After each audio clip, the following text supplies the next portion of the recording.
మంచు మనోజ్ మౌనికలు తమ కూతురికి నామకరణం చేశారు. ఇక ఈ బారసాల కార్యక్రమానికి సంబంధించిన పోస్ట్ను వేస్తూ అభిమానుల నుంచి ఆశీర్వాదాలు అదే విధంగా విషెస్ కోరాడు.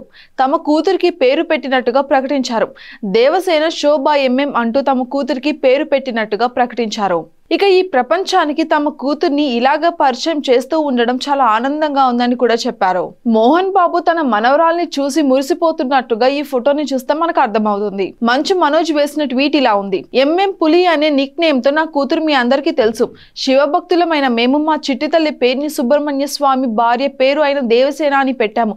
దాంతో పాటుగా మా అత్తగారైన శోభా నాగిరెడ్డి గారి గుర్తుగా శోభాని కూడా పెట్టాము. ఆవిడ ఆశీస్సులు ఎప్పుడు మాతోనే ఉంటాయి. మా దేవసేన అన్నయ్య డైరవ్ నాగిరెడ్డి తన చిట్టి తల్లిని ఎంతో ప్రేమగా జాగ్రత్తగా చూసుకుంటున్నాడు. భూమా నాగిరెడ్డి గారు మా అందరినీ ముందుండి నడిపిస్తున్నట్టుగా మాకు అనిపిస్తోంది. నా తల్లిదండ్రులైన మోహన్ బాబు గారు, నిర్మలాదేవి గారు మమ్మల్ని ఎప్పుడు కూడా ఆశీర్వదిస్తూ ప్రోత్సహిస్తూనే ఉంటారు. మమ్మల్ని ముందుండి నడిపిస్తూ ఉన్నారు వాళ్ళు. మా అక్క మంచులక్ష్మి ముందు నుంచి కూడా మా మీద నమ్మకంతో మా వెంటే ఉండి మమ్మల్ని ముందుకు నడిపిస్తూనే ఉన్నారు. మా అక్కకి చాలా థ్యాంక్స్. మౌనిక అక్క చెల్లెలు, అన్నదమ్ములు, కుటుంబ సభ్యులందరికీ కూడా ధన్యవాదాలు. అదే విధంగా నా ఫ్రెండ్స్, అభిమానులు ఇలా అందరికీ కూడా ధన్యవాదాలు నేను చెప్తున్నాను అంటూ మనోజ్ ఎమోషనల్ అయ్యారు.